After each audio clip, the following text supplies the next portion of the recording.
the foods that should be now and again foods. So yeah, can't even emphasize how important that is. What is the relationship between obesity and mental health problems such as depression and anxiety? Oh, I mean, that is a great question. It is so multifaceted because, I mean, we know from the science, I mean, so many studies show that obesity has numerous health implications for us. I mean, it goes far beyond the mental health, but obviously, if you have lots of other health conditions due to obesity, heart problems, risk of diabetes, it's going to put the stress on you from a young age, and you're going to be worried about that, which is obviously going to take a strain on your mental health. And then obviously, if you are at that age when you are young, you're around peers, there's lots of peer pressure. I mean, teenagers can be relentless. So if you are on the bigger side and your peers are not very kind, that's going to obviously increase your risk on top of the health connotations of being obese and the mental health, but also the societal judgments placed on you when you are overweight and obese. So, I mean, it's compounding factors and it's going to have a negative impact in the long run, for sure. hmm well, how does food give, or rather, how does food change your brain, your thinking? People say that it's food for thought. So obviously, there has to be some connection. Yes, so I think the first thing to focus on is to make sure your overall diet is balanced, you're getting a diverse range of foods. And like you mentioned in the introduction, you want to be focusing on the more whole foods. So nowadays, with the westernized diet, everything is processed, it's made for us, it's packed with sugars, it's packed with all these things, we're not sure what's in it. And I mean, they're taking out all the good stuff to make it more convenient for us, which obviously, yes, it saves you time, but in the long run, it's taking away from your health. So, I mean, first thing is having a balanced diet, but there are a few foods that we can go over that if you want to focus on good brain health and mental health and just foods to boost your mood, essentially, there are a few that you can focus on, and we can go through that. Okay, please give us a few examples of these mood booster foods. Okay. So let's look before we go into the foods. If we look at different nutrients, that's what we Mm, actually speak when we talk about food. It's not the food itself; it's what's in the foods. So for mental and brain health, we want to look at things such as the essential fatty acids, antioxidants, and the vitamins and minerals. So if we start with the essential fatty acids, these are omega-3s. So this will be from our oily fish. So we always hear you must have oily fish in your pregnancy. It's good for the child's nervous system. It's good for brain health. That's probably one of the most common ones. You hear people taking omega-3 supplements, especially for exams. People love taking these. So that would be, mackerel, trout, sardines, tuna, your salmon. Those are examples of your oily fish. But should you be vegetarian or on a plant-based diet, vegan, they are obviously plant sources, and this would be your seeds, your nuts, flax seeds, pumpkin seeds are good. Pumpkin seeds are actually doubly good in that they have vitamin K as well, which is another food that has been shown to boost memory. So, I mean, there's a lot of things. A popular one is walnuts, so that's nice to add to your breakfast, baking. So yeah, there are lots of ways to getting those fatty acids. So the next one is antioxidants, and I'm sure we've all heard about eating the rainbow. And there is actually science behind this saying. So when we eat the rainbow, it means we're eating foods from lots of different, basically color groups. And these color groups are more than just colors in that they have things that we call phytonutrients. And the examples of these is lycopenes, anthocyanins, beta carotenes. So for example, if we are eating blackberries, these have something called anthocyanins, and these are absolutely fantastic for uh, brain functioning, memory. So, add these into your breakfast. It can be red cabbage, beetroots, all those colors. So that would be for that. Then we have antioxidants such as the lycopenes, which we'll find in our red foods, so grapefruit, tomatoes, strawberries.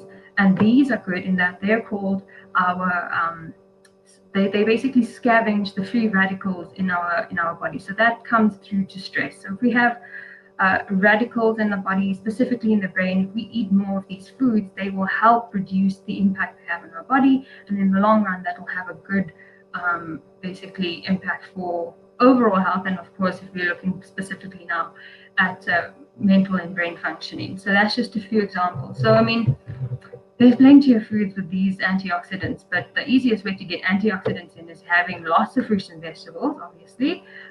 Nuts and seeds is also another good one. And then obviously the vitamins and minerals. So if you're looking at those specifically, a good ones to have is the zinc, as they have nerve signaling properties. So if we are lacking in zinc, it means our synapses aren't exactly doing how they should. We might suffer from brain fog, forgetfulness, all of that. So that's something to keep in mind. Another one is iron, because iron is basically what helps us get oxygen through the body.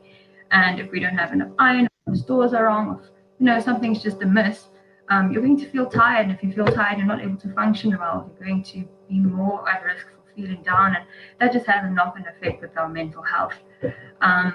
And then another one is magnesium, and you find magnesium in your nuts, your seeds, dark chocolate, pumpkin seeds, all great. And that has been said to be very good for memory. They have research studies to prove this. So basically, you just want to get a little bit of everything, because everything does work together. But the main ones are antioxidants, essential fatty acids, and yeah, as I've explained. All right. So tell me about taking supplements.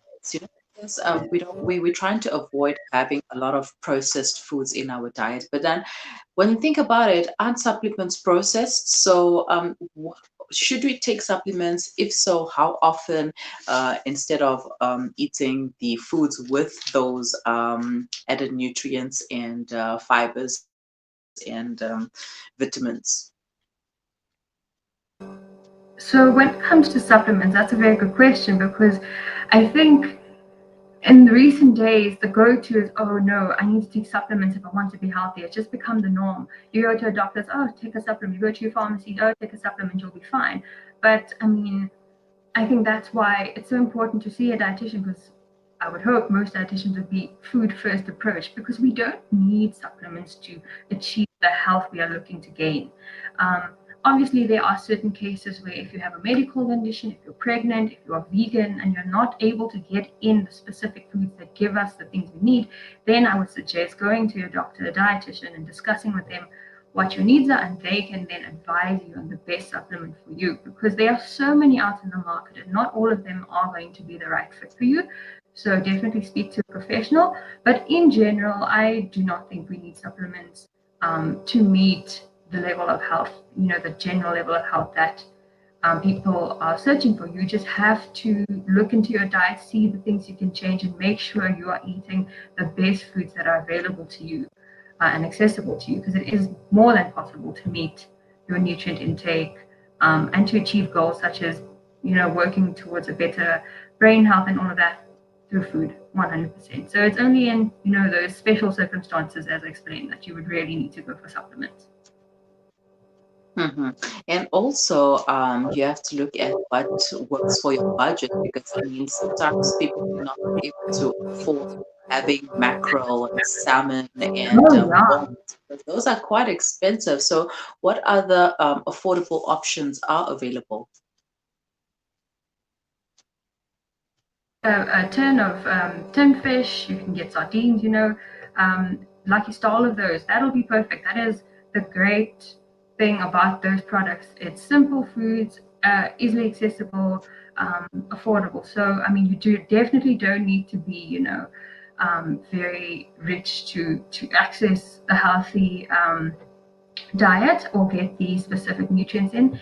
Even whole grains, I think I forgot to mention them earlier, but that would be a great place to start, because the most processed types of foods we'll get in is our carbohydrates, and that's a way we can sort of change and shift our diet to a healthier sort of look. Because with our carbohydrates, even our normal brown breads in the shelf, it's brown bread, but if you compare it to white bread, the difference is minimal. So, I mean, you want, when you're eating even pap rice, you want to go for the high fiber versions of that, and they are available.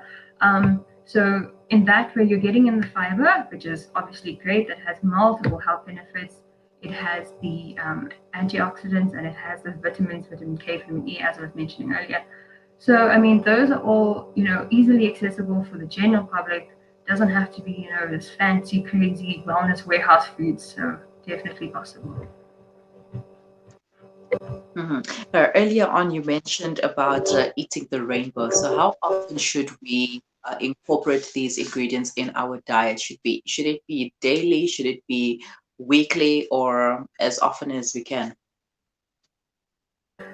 So I would say often as you can, but ideally it should be daily. But I often get clients and they'll come to me and ask them, how's your vegetable intake? It's like, no, I eat vegetables every day. And then I ask them what they eat, and it's, no, I have potatoes. And I'm like, okay, what else? Potatoes. Okay, fantastic. And that's where we sort of have to change it. When we talk about vegetables, we talk about colorful vegetables, not just the starchy vegetables. So we want the potatoes, we want the sweet potatoes, the butternut, but we also want, and especially the dark green leafy vegetables. If we can have a portion of those at least in one meal a day, and it must be a nice, at least a third to a half of your plate, then you're going to be probably meeting all your nutrient requirements. If you're having at least a portion of vegetables with every meal in the day. Obviously, not with breakfast, but you can have fruits in there. You can have vegetables as snacks between your meals. But yes, it's as often as possible. It's not just a seven color Sunday thing. It has to be, you know, every day of the week if possible. All right. We're gonna try that out as much as possible. I mean, I'm sure people have found ways to start up gardens and stuff during the lockdown. If then I don't know what they've been doing because I mean, many of us started gardens at home and we've got our green leafy vegetables growing. So yeah, guys, the time is now. If you haven't started, at least start now because spring starts tomorrow and you'll be able to have some spring vegetables. Thank you so much for your time, Yuri.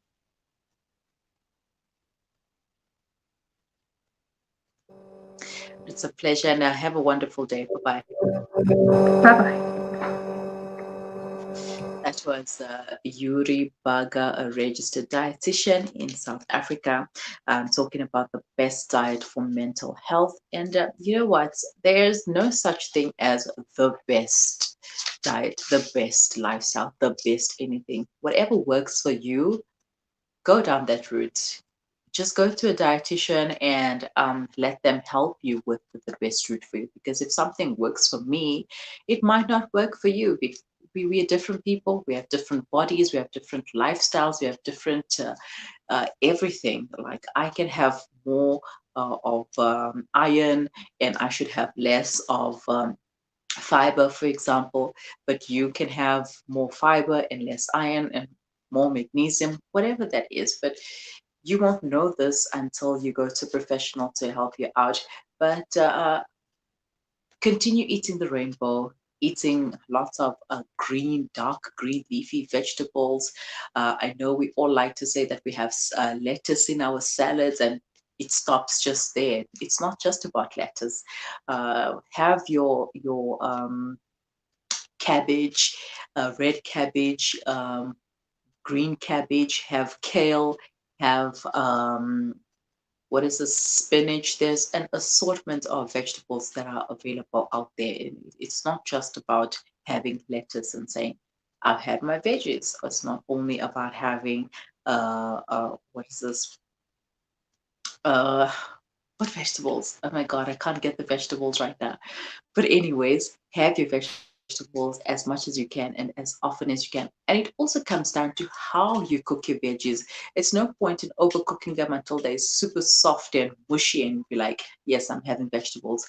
Cook your vegetables for a few minutes only. Like let's take spinach, for example. Spinach only supposed to be blanched so that it still retains that dark green color and still has a little bit of crunch to it. Now, if you're gonna be boiling the spinach away in all use your spices, yeah. But if you're gonna be boiling it away in salt water, what are you gonna be achieving? You need to actually drink that salt water instead of discarding it. So make sure that you blanch your spinach and you can create some nice warm salads. Even though spring is almost on our doorstep, that doesn't mean that the cold is not going to go away just yet. It's always there at the beginning of spring. So you might still need these warm vegetable salads as well as soups. So incorporate those ingredients into your diet and see your life change instantly. I'm telling you. And combat that with exercise, and you will have your summer body in no time. That's if you haven't started working on it already. All right. If you have any questions or comments, please leave them in the comment section, or you can send them to us on WhatsApp. The number is 0617660355. Don't forget to chat to your local dietitian for any tips. And if you don't have a dietitian, send them to us. We will get you one of our dietitians to help you out. Do stay with us. We will be right back after the break.